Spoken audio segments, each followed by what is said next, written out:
My name is Amelia Clark, 32 years old, and I thought success meant fixing the broken things in your past. That belief led me to walk into my childhood home last Thanksgiving with a paid-off mortgage document, expecting gratitude, maybe even healing. Instead, my father looked at it and snorted. "So you think that fixes everything?"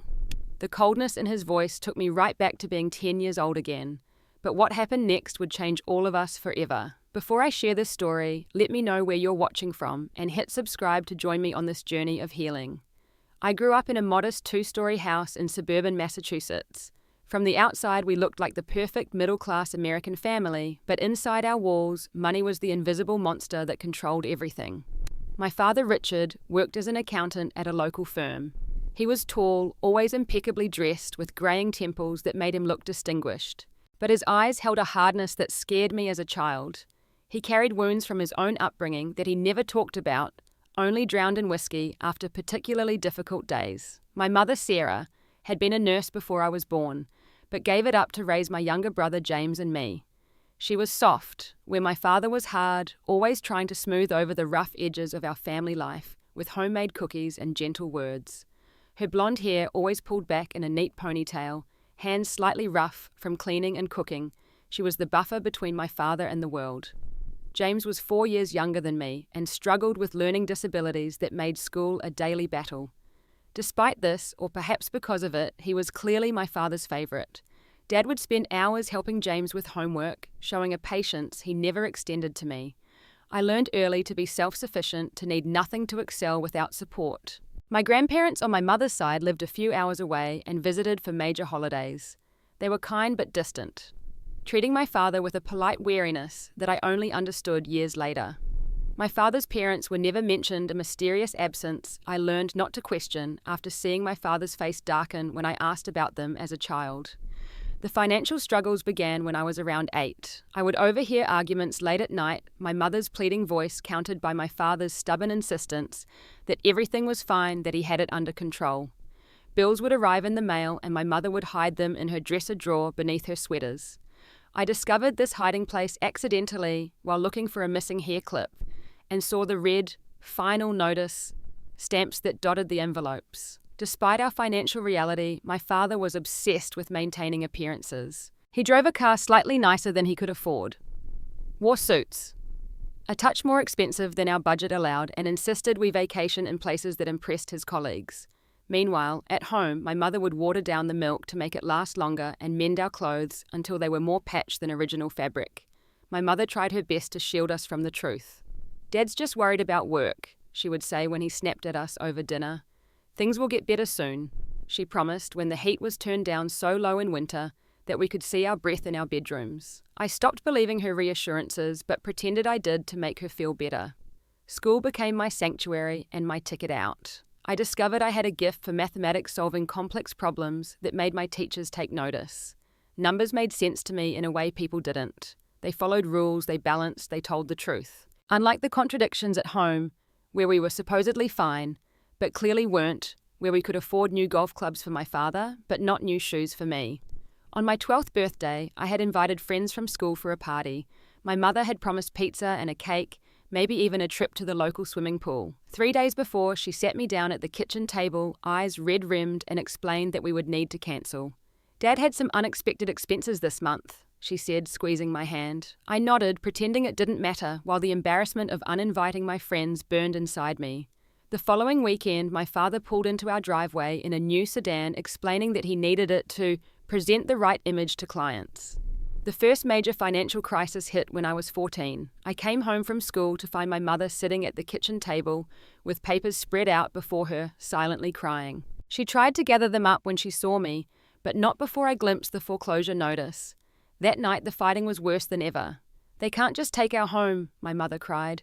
"We have children." My father's voice was cold when he replied, "They can and they will if we don't figure something out." Something was figured out, though I never learned exactly what. My father worked longer hours, came home even less, and when he did, the whiskey bottle emptied faster. My mother took on a part-time job at a local doctor's office, working evenings, while my father was supposed to be home with us, though he often wasn't. James retreated into video games, and I retreated into books and schoolwork. Those years shaped me in ways I didn't fully understand until much later. I became determined that I would never be financially insecure, never at the mercy of banks or creditors, never in the position of having to cancel a child's birthday party because there wasn't enough money. Money, I decided, was the root of my family's problems, and therefore money would be my solution. When I was offered a full academic scholarship to Princeton, it was my escape. The night I told my parents about it, my mother cried with joy and pride. My father looked at me across the dinner table and said, Don't expect us to be able to send you spending money. No congratulations, no pride. Just another reminder of what he couldn't provide. I assured him I would work while studying, that I wouldn't need anything from them. I never do, I added, unable to keep the bitterness from my voice. It was the last real conversation we had before I left for college. Princeton was everything I had hoped for, and more. The campus was beautiful, the classes challenging, and most importantly, it was 400 miles from home. I worked 20 hours a week in the university library while maintaining a perfect GPA.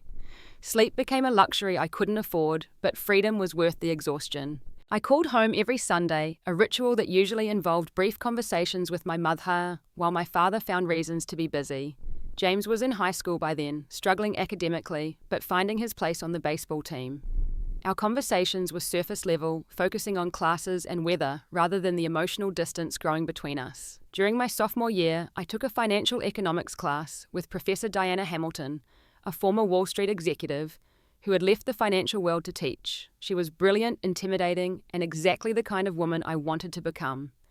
After I aced her notoriously difficult midterm, she asked me to stay after class. You have a gift for understanding money, she told me, her eyes assessing me over the top of stylish glasses. Not just the numbers, but the psychology behind financial decisions. She became my mentor, guiding my course selections, and eventually helping me secure an internship at a small financial firm in Manhattan for the summer before my senior year. The internship turned into a job offer upon graduation. My starting salary was modest by New York standards, but more money than my parents had ever made combined. I found a tiny apartment in Brooklyn with 2 roommates and threw myself into work, determined to prove myself. The first few years were brutal 90-hour weeks, take-out dinners, eaten at my desk, falling asleep on the subway during my commute home.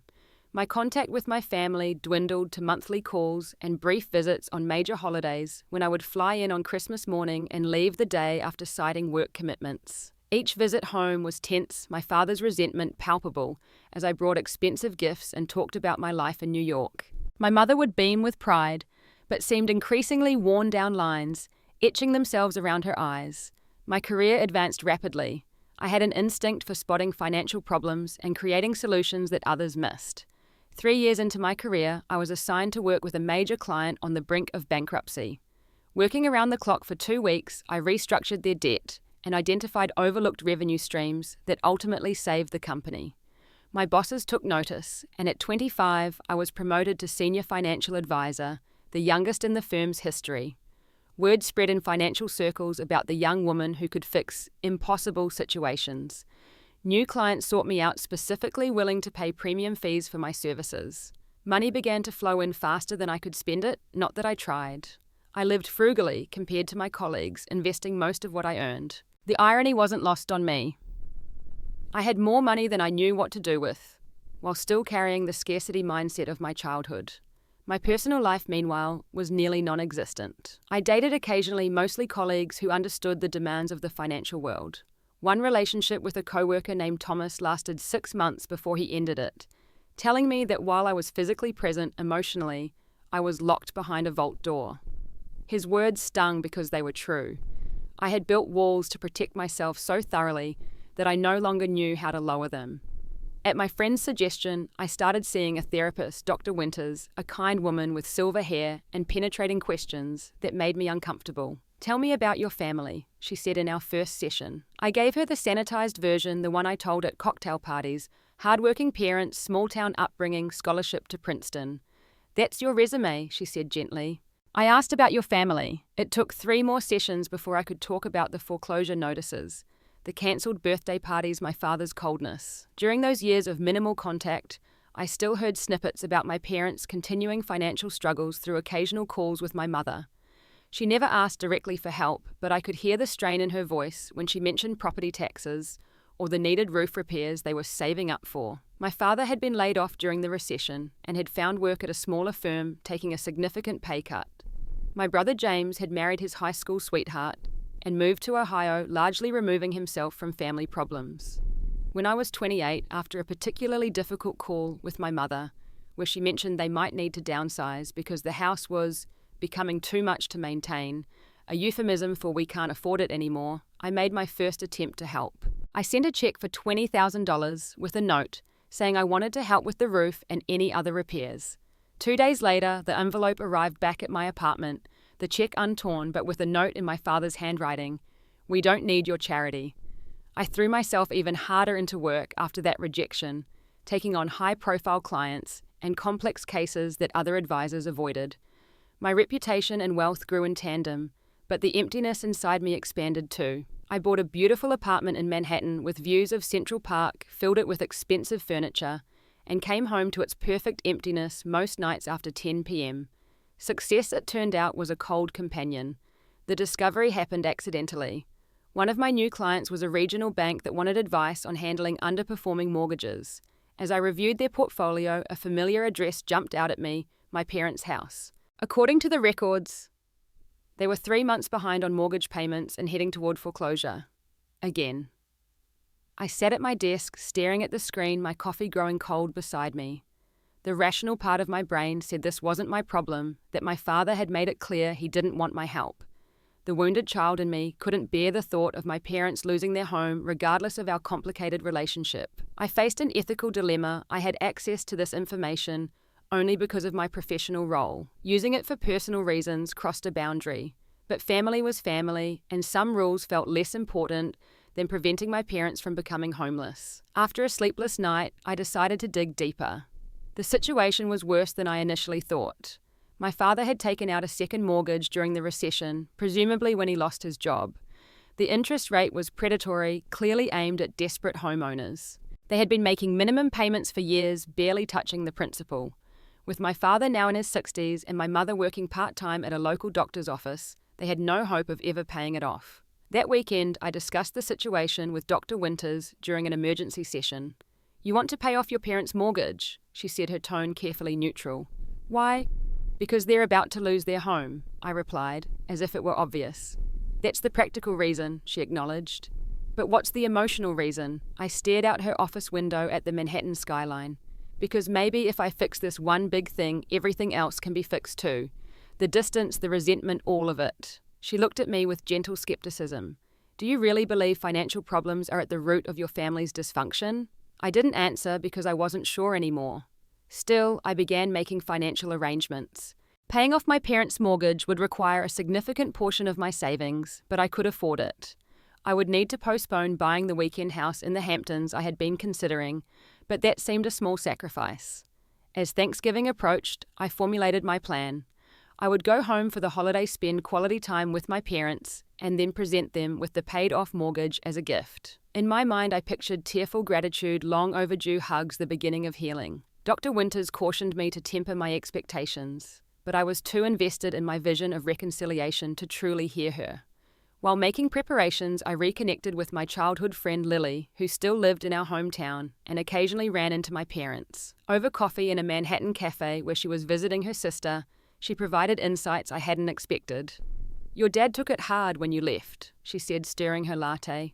"My mom says he tells everyone about his daughter, the big-shot New York financial advisor, but there's something sad in his eyes when he does it. Sad, my father."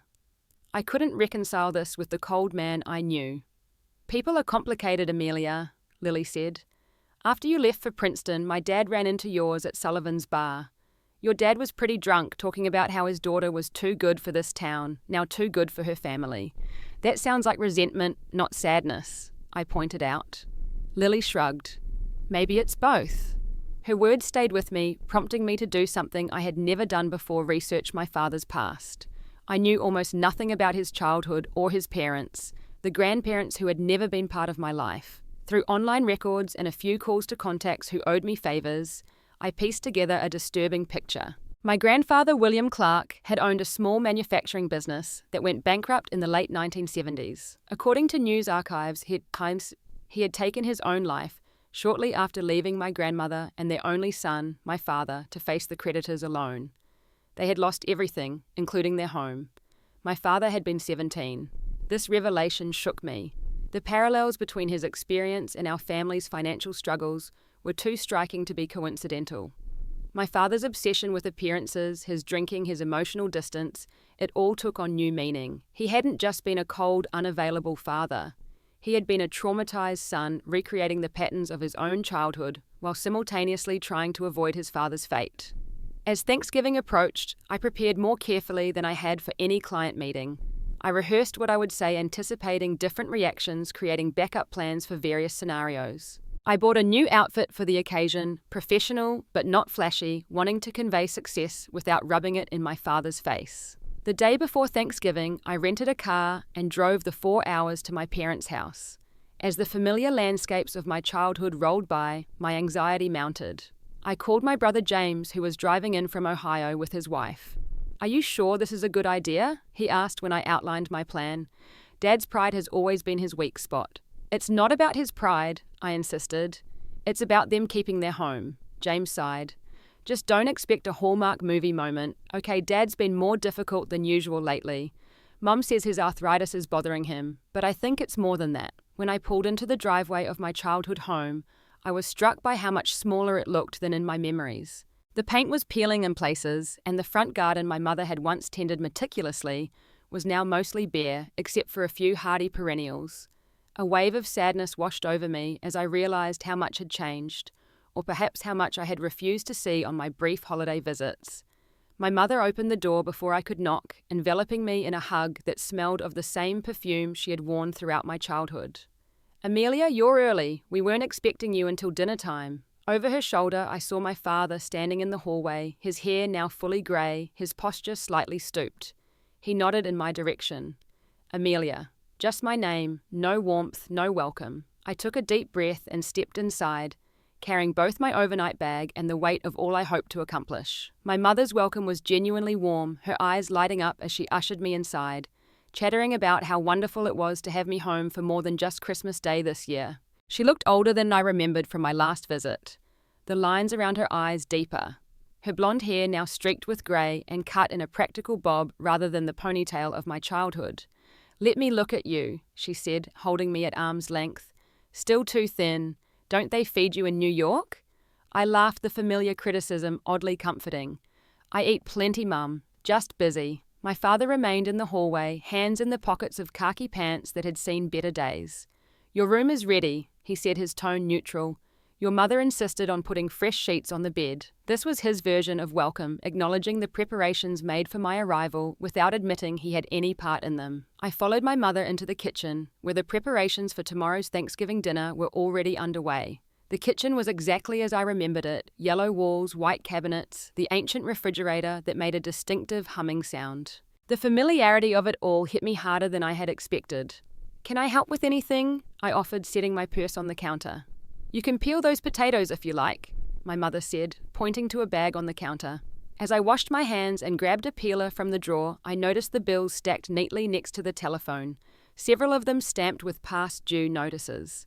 My mother saw me looking and quickly moved a cookbook to cover them. "How's work?" she asked, changing the subject. "Still saving troubled companies." "Something like that," I replied, starting on the potatoes. As I worked, I observed the kitchen more carefully. The refrigerator wasn't just old, it was making a concerning rattle that suggested it was on its last legs.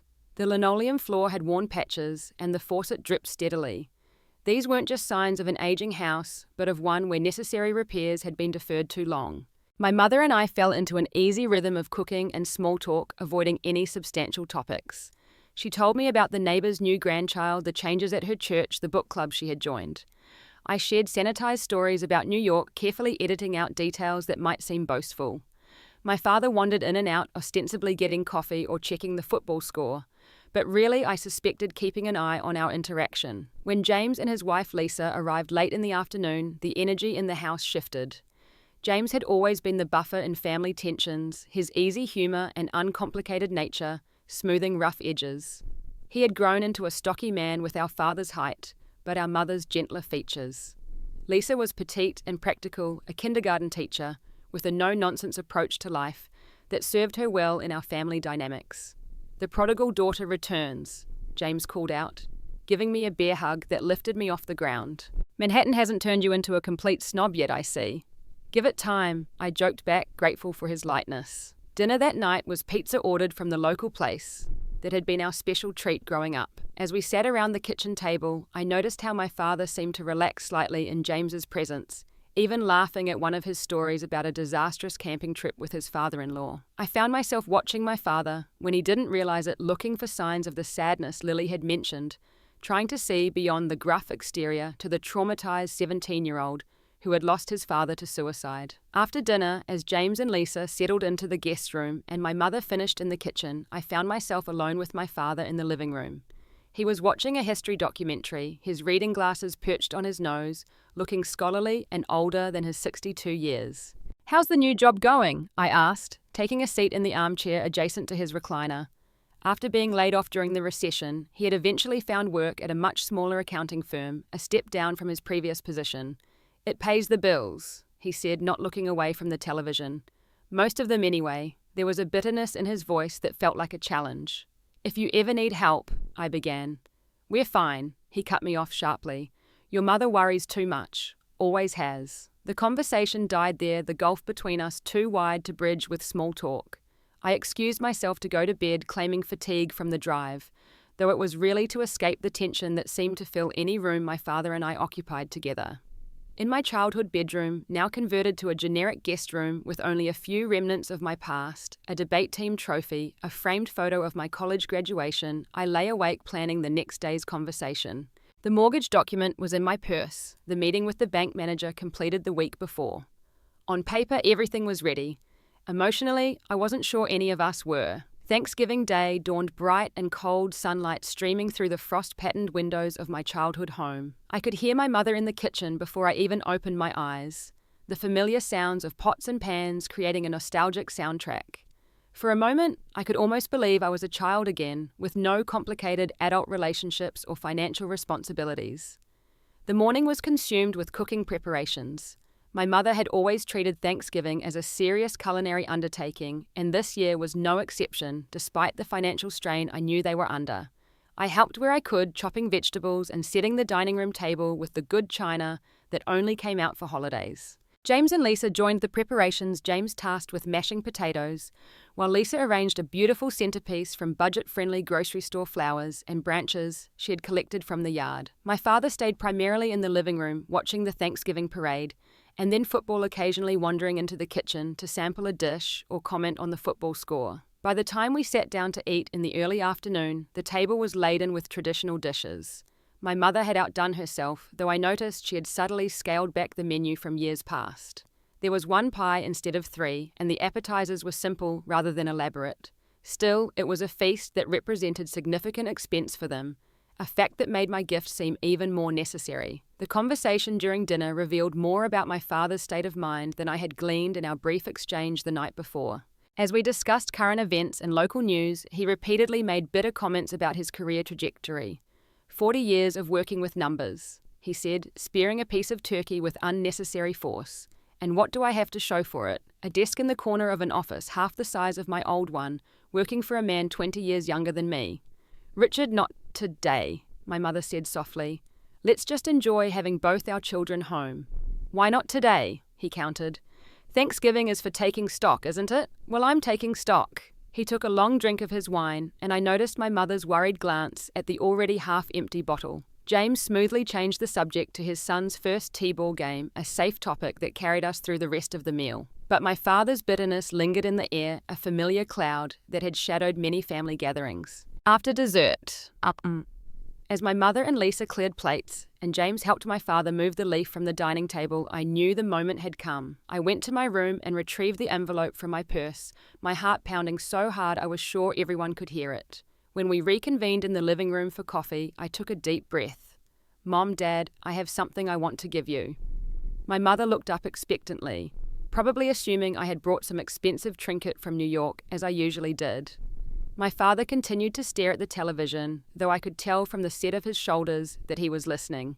"I know things have been tough financially," I began carefully. and I want to help in a way that makes a real difference." My father's head swiveled toward me, his expression immediately darkening. "We've discussed this. We don't need your charity." "It's not charity, Dad. It's family helping family." I held out the envelope. "This is for both of you." My mother took it hesitantly, glancing at my father before opening it. Her gasp was audible when she saw the mortgage document with the paid in full stamp across it. "Amelia," she whispered, "this is... we can't possibly..." My father snatched the paper from her hands, his face flushing as he read it. Then he looked up at me, and the coldness in his eyes made me flinch. "So you think this fixes everything?" he snorted, throwing the paper down on the coffee table. "You waltz in here with your New York money and pay off our mortgage, and what? We're supposed to fall at your feet in gratitude." "Shh, Richard," my mother said, her voice sharper than I'd ever heard it. "This is an incredible gift." "It's not a gift," he said. "It's a statement. A statement that we've failed so badly our daughter has to rescue us."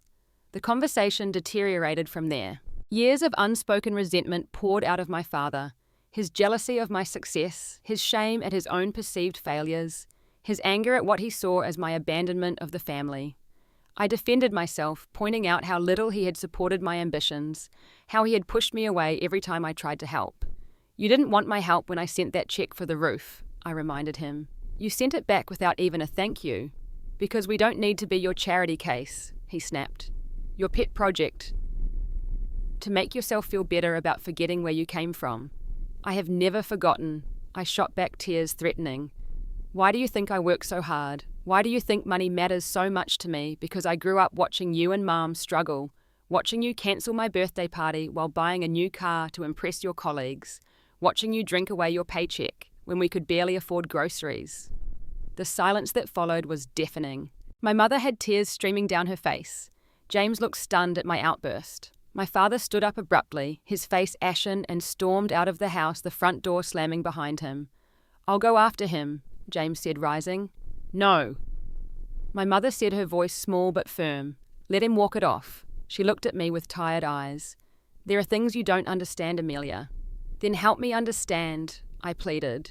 "Because I'm trying to help and he's throwing it back in my face, just like always." My mother sighed deeply, gathering herself. "Your father had a difficult childhood. His father..." "I know about Grandpa William," I interrupted. "I know he killed himself after his business went bankrupt." My mother looked surprised. "How did you find out?" "I did some research," I admitted. "I wanted to understand why Dad is the way he is." She nodded slowly. "Then you know part of it. But there's more." That's... She hesitated, then added, "Your father has spent his entire life terrified of following in his father's footsteps. Every financial setback, every career disappointment brings that fear back." As she spoke, I realized my father hadn't come back yet. Concerned, I decided to look for him, thinking he might have gone to the backyard or the garage. Instead, I found myself drawn to his small home office, a converted bedroom, where he paid bills and did occasional work from home. The room was neat, but shabby, the desk an old one I remembered from childhood. As I glanced around, something caught my eye, a letter in a frame hidden behind a stack of papers that had been knocked over, perhaps during hasty cleaning before my arrival. I picked it up, knowing I was invading his privacy, but unable to stop myself. It was a suicide note dated 45 years earlier. My grandfather's last words to my father, explaining why he had chosen to end his life rather than face financial ruin and burden his family. The words were devastating in their matter-of-factness, the love expressed alongside the terrible logic of a man who saw no other way out. "That's private." I whirled around to find my father standing in the doorway, his face unreadable. Instead of apologizing or putting the letter down, I found myself walking toward him, the framed note in my hand. "You kept it," I said softly, "all these years." "To remind myself what failure looks like," he replied, his voice rough. "What it costs." In that moment, something shifted between us. I didn't see my emotionally distant father anymore. I saw a scared teenage boy who had found his father's body and carried that trauma into adulthood, into parenthood, into every financial decision he ever made. "Dad," I said, my voice breaking, "you're not him." My father's eyes filled with tears, something I had never seen before. "Aren't I? I've spent my life making the same mistakes, working too much, drinking too much, pushing away the people I love, all to avoid a failure I seem determined to create." We stood there in silence, the framed letter between us like a terrible baton passed between generations. Then I made a decision. I returned to the living room, my father following uncertainly. My mother and James looked up, tension evident in their postures. I took the mortgage document from the coffee table and slid the framed letter across in its place. My mother picked it up, confusion turning to shock as she read it. "I never knew he kept this," she whispered, looking at my father with new understanding. James read it over her shoulder, his face paling. "Dad, I had no idea." For the first time in my life, I saw my father vulnerable, exposed in a way he had always fought against. "I didn't want you to know," he said quietly. I wanted to be stronger than him. "Keeping this to yourself wasn't strength," I told him gently. "It was another kind of prison." And then, remarkably, my father began to talk. Really talk about finding his father that day, about the shame and confusion he had felt, about his mother's breakdown afterward, and his own vow to never be weak like that.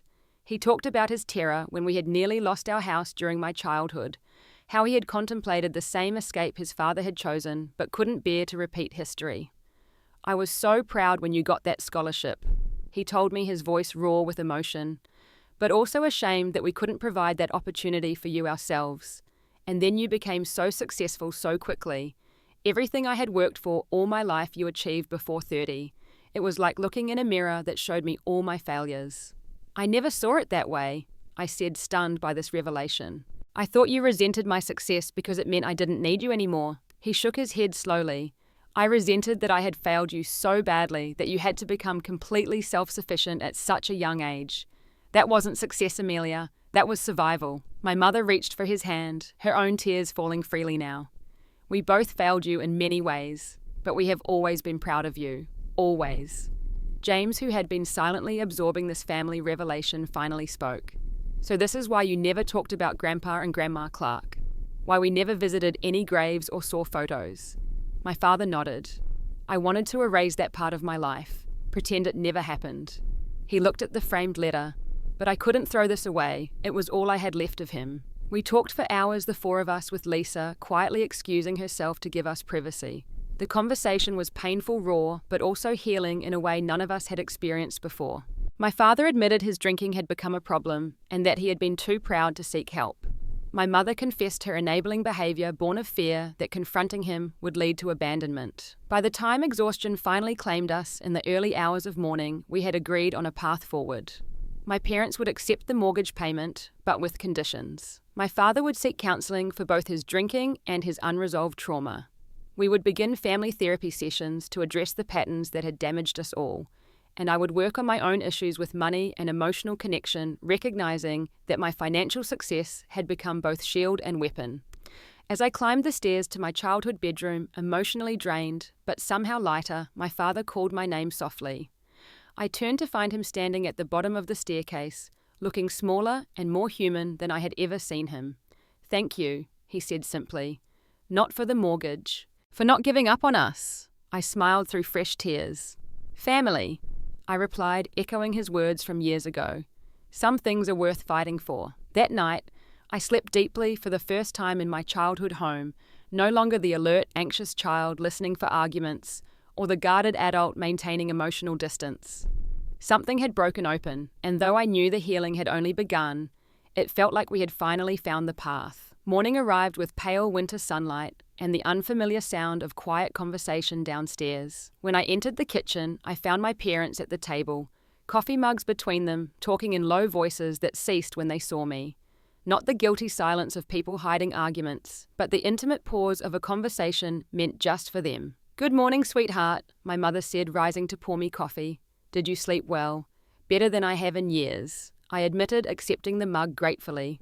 My father nodded at me, a small gesture, but one that lacked his usual guardedness. "We saved you some pancakes," he said, pushing a covered plate toward me. "Your mother made too many as usual." "I made exactly the right amount," she protested, but with a smile. The easy banter between them felt new, or perhaps it was very old, dating back to before financial stress and unresolved trauma had eroded their relationship. James and Lisa joined us shortly after, and the conversation flowed more naturally than any family breakfast in my memory. My father, typically silent during morning meals, contributed stories about his first accounting job, laughing at his own youthful mistakes. It was as if the revelation of his past had released some long-held tension, allowing glimpses of the man he might have been without that burden. After breakfast, as James and Lisa packed to begin their drive back to Ohio, my father awkwardly approached me in the hallway. He cleared his throat, hands shoved in his pockets in a gesture I recognized as nervousness. "About the mortgage." He began, his voice gruff, but not cold. "Your mother and I talked it over this morning. We've decided to accept your gift, but with a condition of our own." "What's that?" I asked, bracing myself. "That you let us help you too." He met my eyes directly.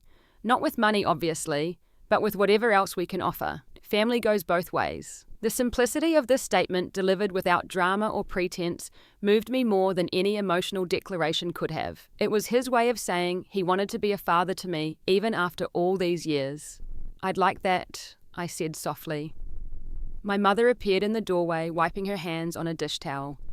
"We also want you to know," she added, "that we've decided to accept your other suggestion. About counselling." She glanced at my father, who nodded in confirmation. "Both of us individually and as a family." "And the drinking," my father added, his voice low but steady. "I called an old friend this morning, someone who's been in AA for years. He's going to take me to a meeting next week." This willingness to seek help, to acknowledge problems that had been denied for decades, felt like a minor miracle. I hugged them both, surprising my father, who hesitantly returned the embrace. As I prepared to leave, loading my overnight bag into the rental car, my mother pressed a container of leftovers into my hands. "For the drive," she said, then hesitated. "And Amelia, I'm going to look into refreshing my nursing certification. Just part-time, but I miss it." This small declaration of independence, of reclaiming her identity beyond wife and mother, seemed to please my father rather than threaten him. He placed a hand on her shoulder with genuine affection. "She was a damn good nurse," he told me. "The best." The drive back to New York gave me time to process everything that had happened. I had arrived at my parents' house with a financial solution to what I thought was their primary problem, only to discover that money had never been the real issue. The mortgage document had merely been the key that unlocked a door we had all been afraid to open. My first stop after arriving home was Dr. Winter's office for an emergency session. She listened intently as I recounted the revelations of Thanksgiving, nodding occasionally, but letting me talk without interruption. "It sounds like you all took an important first step," she said when I had finished. "But remember, Amelia healing family trauma isn't like fixing a balance sheet. There's no single transaction that clears the debt." "I know that now," I admitted. "I think I've been treating my relationship with my parents like one of my financial restructuring projects. Identify the problem, implement a solution, move on to the next case." "People are messier than spreadsheets," she agreed with a smile.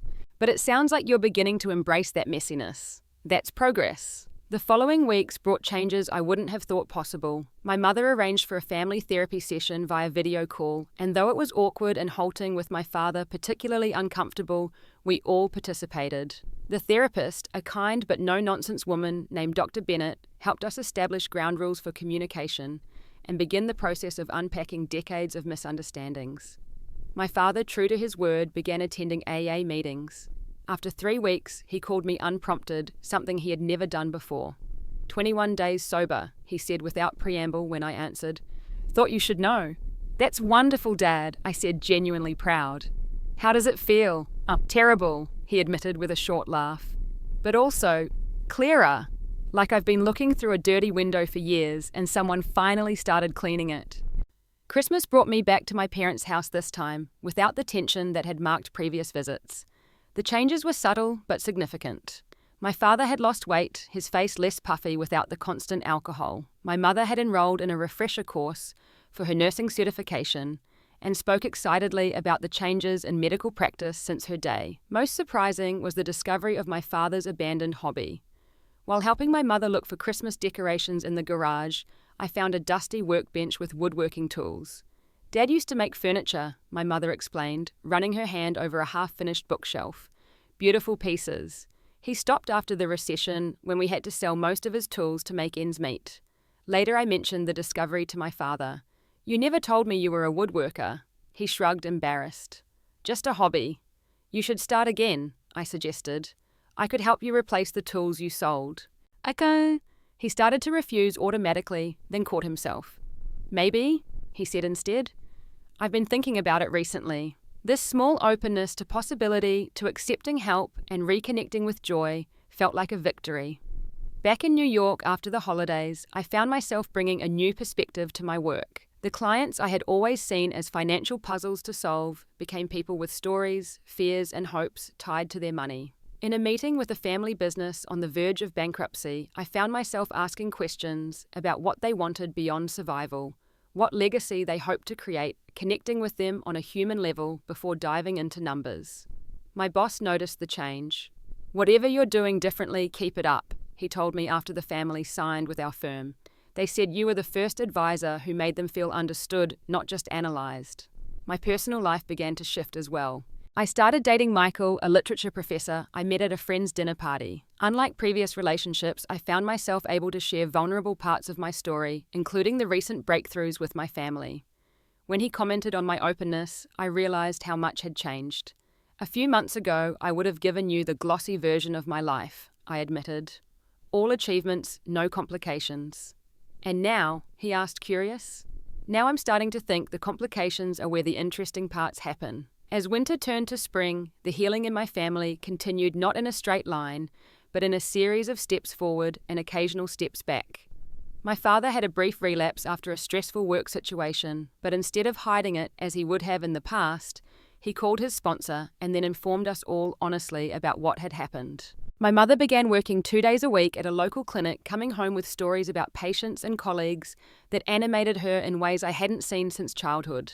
6 months after Thanksgiving, we gathered again, this time to celebrate my mother's birthday. The house felt different, somehow lighter. My father had replaced the leaking kitchen faucet himself and repainted the living room.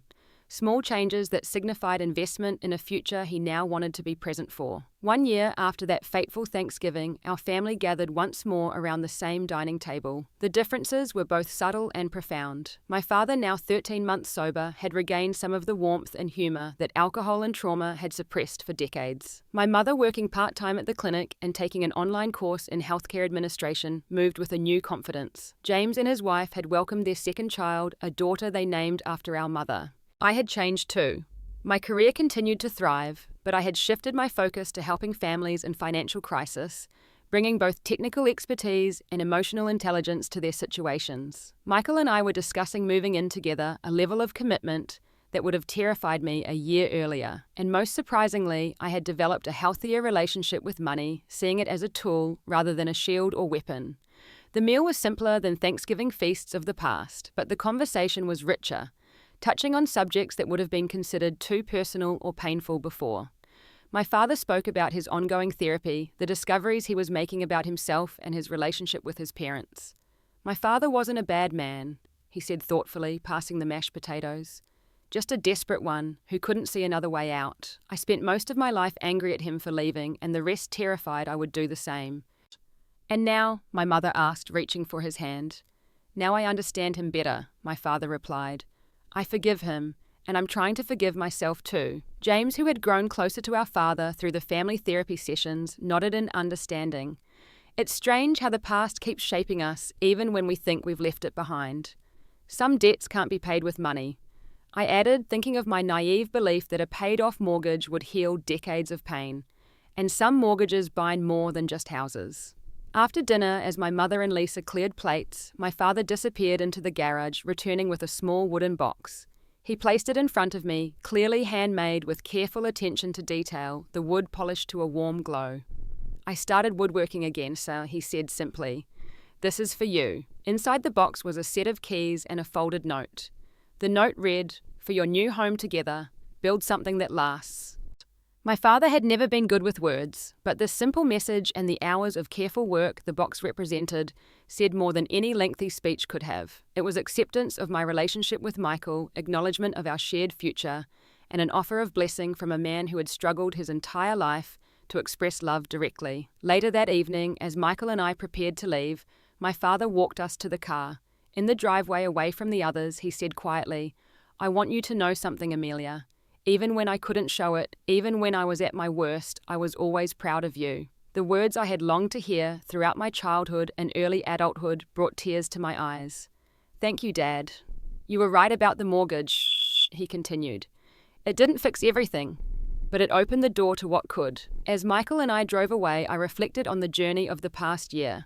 I had walked into my parents' house that Thanksgiving, believing that financial security was the foundation of well-being, that money problems were the root of family dysfunction, that success meant fixing broken things. I had been both right and wrong. Money matters. Security matters. But they are not substitutes for the harder work of emotional healing, of facing painful truths of forgiveness, both given and received.